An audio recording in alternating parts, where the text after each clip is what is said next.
Global warming को लेकर पूरा देश दुनिया जो है चिंतित है और इस वक्त में कार्बन उत्सर्जन को लेकर कार्बन कटौती को लेकर पूरी दुनिया में चर्चा हो रही है, बहस छिड़ी हुई है। लेकिन शायद ही हम सब इसको लेकर खुद से कोई पहल करते हैं। ऐसे में धनबाद का आईआईटी आईएसएम ने खुद से एक बड़ी पहल किया है और वो पहल है कि कैसे इन्वायरमेंट को साफ रखा जाए, कैसे स्वच्छ किया जाए। और इसको लेकर धनबाद के आईआईटी आईएसएम परिसर में कोशिश ये की जा रही है कि महीने में कम से कम 2 दिन फ्री व्हीकल डे रखा जाए, ताकि लोग जो हैं बिना पेट्रोल डीजल वाली गाड़ियों के बगैर ही वो कैंपस में आए, अपना कामकाज करें। और इसको लेकर एक बड़ी पहल आईआईटी आईएसएम प्रबंधन ने किया है। चलिए जरा से इस पूरे मामले पर बातचीत करने के लिए इन्वायरमेंट इंजीनियरिंग साइंस के प्रोफेसर एस पांडियन साहब से बात करते हैं कि ये पहल किस प्रकार से हुई है और क्या कुछ इसमें किया जाना है। सर, सबसे पहले तो द न्यूज़ पोस्ट में आपका स्वागत है। ये जो पहल आप लोगों ने किया है, ये महीने में कौन कौन से डे जो है वो फ्री व्हीकल डे रहेगा? Every fortnight on Tuesday, we have decided our staff members will not use their vehicle to come from their house to the office and back to the house. So on those 2 days in a month, we will be coming by walk. तो ये staff के अलावा छात्रों पर भी लागू रहेगा? Yes, those who are outsiders coming to our campus are also asked to park their vehicle in the allocated space near the main gate, and thereafter they will be coming by their own walk or by other non-transport mode. एक बड़ा समस्या जो है, अगर PM 2.5 का अगर देखें तो मानक के हिसाब से धनबाद की स्थिति अभी क्या है? क्योंकि पोल्यूशन रेट में जब 2016 में पूरे देश में जो आंकड़ा आया था तो सबसे ज़्यादा प्रदूषित शहरों में धनबाद की गिनती हुई थी और आज भी टॉप 10 शहरों में धनबाद तो है ही प्रदूषण में, एयर पोल्यूशन में। Yeah, it is true. Actually, Dhanbad is classified under the non-attainment city, and currently central government has funded a program called the National Clean Air Program. In short form, we call it as NCAP, NCAP, and it has been identified as one of the highly polluted city in terms of PM10 and PM2.5 values.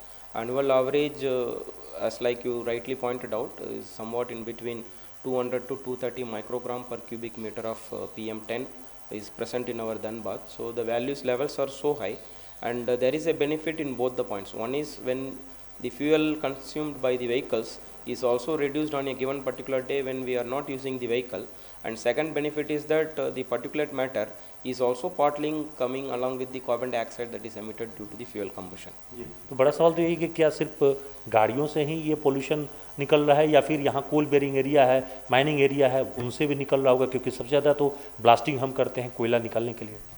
Actually, blasting cannot be called as a serious source because blasting is not happening throughout the day, whereas the pollution impact is judged based on the proximity.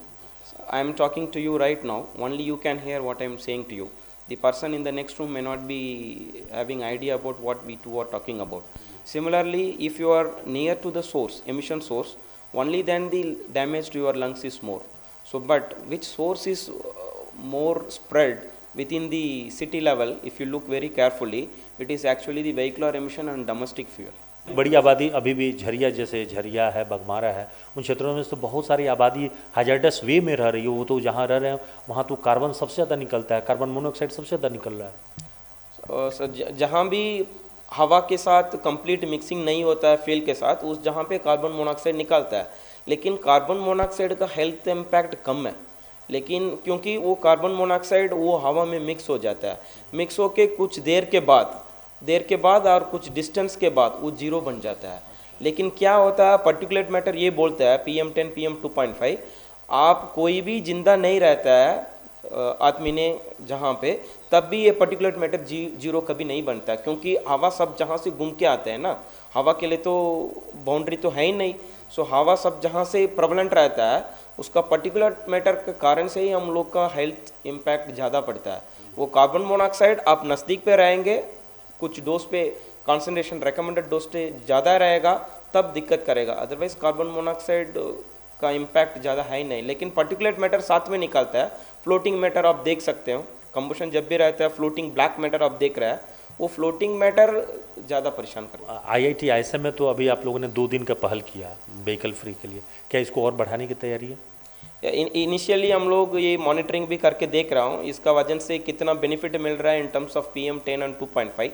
सो उस basis पे इसमें दूसरा benefit भी है, लोग ने पैदल शुरू करेगा, मोटराइज व्हीकल चूज़ नहीं करेगा, आदमी का हेल्थ बेनिफिट भी वो अपना आप से ध्यान में रखेगा। इसका वजह से बाद में हम लोग ने, डायरेक्टर सर ने प्लान किया था, बाद में we will increase the frequency of vehicle free day. तो एक समय ऐसा भी आएगा कि नो व्हीकल जोन भी में तब्दील हो जाए, लोग पैदल आए जाएं या साइकिलिंग करें या साइकिल को बढ़ावा दें, ये अच्छा रहेगा। वो ये सही है, सही बता रहा है। इसलिए वो ई व्हीकल करके भी कॉन्सेप्ट है, वो ई व्हीकल यूज़ करने से ऑन द रोड में आपको पोल्यूशन नहीं निकलता है। सो ई व्हीकल यूज़ कर रहा है और साइकिल यूज़ करेंगे, इसको बोलते हैं हम लोग एक्टिव ट्रांसपोर्ट। तो अभी भी अगर कोई व्यक्ति अगर कैंपस में आना चाहे तो वो पेट्रोल डीजल गाड़ी छोड़कर अगर वो इलेक्ट्रॉनिक वाहन लेके आए तो उसके लिए तो अच्छी बात होगी। उसके लिए अच्छी बात है, क्योंकि लेकिन वो लाइफ साइकिल इम्पैक्ट असेसमेंट में वो एकदम अलग बात है। लेकिन ऑन रोड एमिशन देखेंगे, ऑन रोड पोल्यूटेंट लेवल्स देखेंगे, ई व्हीकल से वो एकदम कम हो जाता है। खाली इसका टायर वेयर और ब्रेक पार्ट है, उसका वजन से लिटिल बिट पार्टिकल उसमें भी निकलेगा, एकदम जीरो नहीं बनता है, क्योंकि उसका टायर भी है ना, टायर भी रन कर रहा है रोड पे। अभी IIT ISM के कैंपस में कुल कितने लोग हैं, स्टाफ्स और छात्रों को मिलाकर करीब कितने लोग रह रहे हैं? सो हम लोग फैकल्टी में लगभग 350 और स्टाफ मेंबर सब मिला के 1000 member near to it approximately.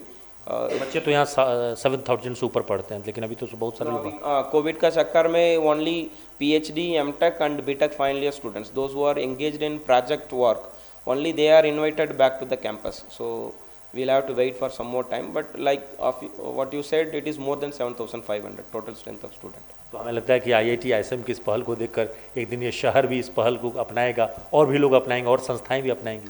वो ये सही कर रहा है, तो इसका बेनिफिट हम लोग डॉक्यूमेंट करके आपको न्यूज़ मीडिया को दे देंगे। इसका वजन से we are expecting common public भी इसको बाद में अडॉप्ट करेगा, क्योंकि आपको ये देखेंगे आपको कितना व्हीकल किलोमीटर ट्रैवल हो रहा है गाड़ी का वजन से। ये एक पहला कारण है, आपको सब अर्बन ग्रोथ होते रहता है।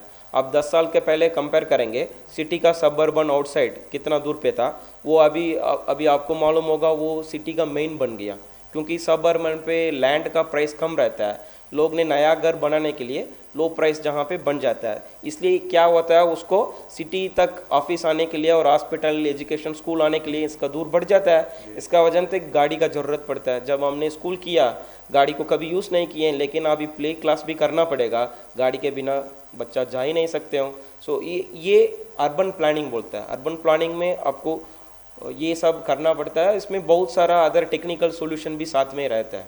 जी, तो अभी आप प्रोफेसर S पांडियन साहब की बात सुन रहे थे, और चूँकि ये अपने विभाग के, अपने विषय के एक्सपर्ट हैं, तो इनकी राय ज़रूर मानिए, क्योंकि इस वक्त में जो पोल्यूशन का लेवल है वो बहुत ज़्यादा हाई है। और यदि आप धनबाद में रहते हैं तो याद करिए कि धनबाद देश के टॉप प्रदूषित शहरों में से एक है। तो ऐसे में हमारा आपका दायित्व बनता है कि जैसे IIT ISM ने पहल किया है कि ये पूरे माह में कम से कम 2 दिन नो व्हीकल डे रखा है, उसी प्रकार से हम लोग भी खुद से पहल करें, साइकिलिंग को बढ़ावा दें, पैदल अगर छोटे मोटे दूरी जाना हो, खरीदारी करनी हो तो पैदल जाएं, या फिर हो सके तो इलेक्ट्रॉनिक वाहनों का इस्तेमाल करें, क्योंकि जो अभी कार्बन उत्सर्जन हो रहे हैं या जो हमें यहाँ पे पोल्यूशन इमिशन हो रहा है, उसको रोकना ही एकमात्र उपाय है ग्लोबल वार्मिंग से बचने के लिए। या कहें तो हमें अच्छा स्वच्छ सांस लेने के लिए भी ज़रूरी है कि हम आबो हवा को साफ रखें, और ये हमारी आपकी भी जवाबदेही है, जैसे कि IIT ISM निभा रहा है।